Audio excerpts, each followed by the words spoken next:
15 ships of the Royal Navy carve their separate flight paths across the blue waters of the Mediterranean as at 25 knots they steam in escort to the royal yacht Britannia.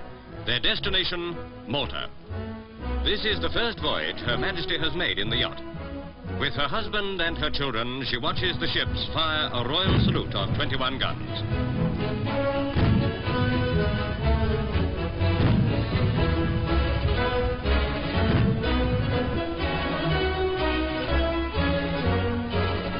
Britannia's gleaming blue hull reflects her bow wave as she plows through the heavy swell towards the island. It was in this same area during the war that the Navy escorted convoys of merchant ships as they ran the gauntlet of U-boat and dive bomber to take supplies to Malta.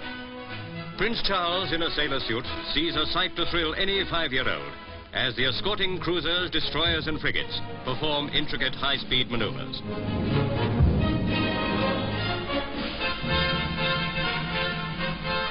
Meanwhile, Malta prepares for the royal visit, during which the Queen will unveil a memorial to the Air Force dead. 540 relatives of the fallen have come from Britain. The liner Mediterranean brought 350 of them. The rest came by air. The journey was planned by the Royal Air Forces Association, which assisted many who were unable to afford the pilgrimage. This is the memorial. It overlooks Valletta Harbour, which Britannia now enters, bringing the Queen to the island for the first time during her reign.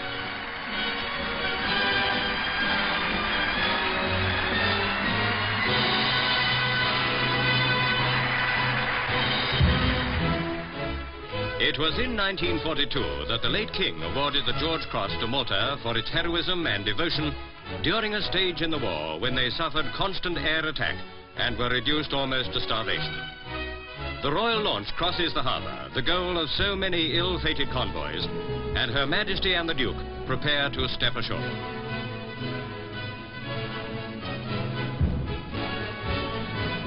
There to welcome them are the Governor, Sir Gerald Creasy, and Lady Creasy.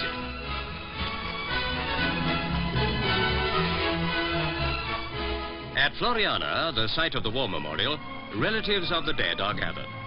The Queen arrives there soon after she has landed, and among those who welcome her is General Lord Freyberg, VC, representing New Zealand.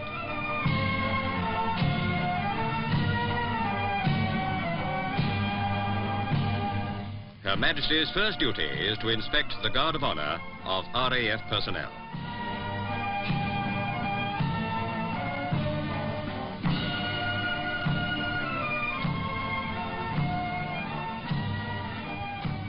The Queen walks to the dais, where she presses a lever to unveil the plaques at the base of the 50-foot-high marble column.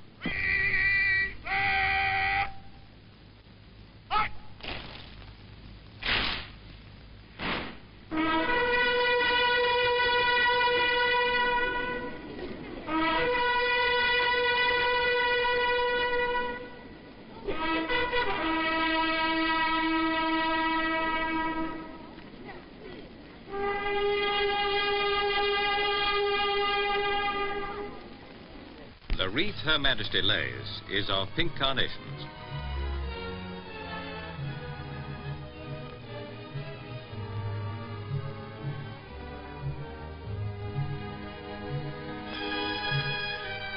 Upon the plaques are recorded the names of 2,301 officers and men of the Commonwealth who died that the people they defended might live. The Queen has paid her tribute, and now it is the turn of the mothers, the wives, the families they left behind them when in hurricanes and Spitfires they flew to glory in the skies above the Mediterranean.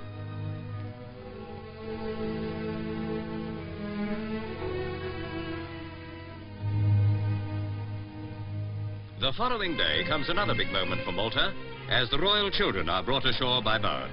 This is the first time they have set foot in another country. Both Prince Charles and Princess Anne are dressed in bright yellow coats.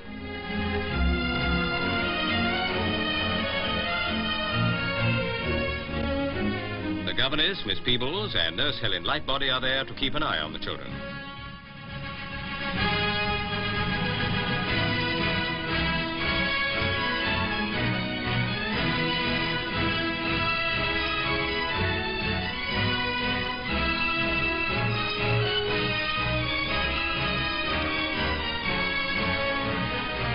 Meanwhile, at Floriana Parade Ground, thousands attend a combined services parade of 1,500 troops at which the Queen is present. A shaggy dog, almost a tradition of all royal occasions, makes its own tour of inspection. From a hotel balcony overlooking the square, the royal children watch the ceremony and the dog with much excitement. Now the entire parade marches past Her Majesty.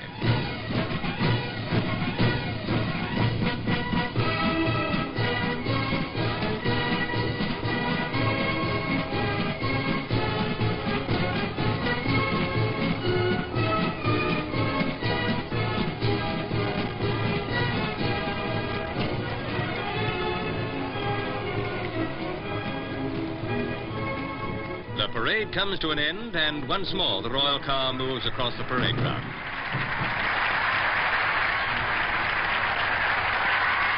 With true Elizabethan grace and courtesy, Prince Charles helps his sister from the hotel to their car. It's been a thrilling day for them both.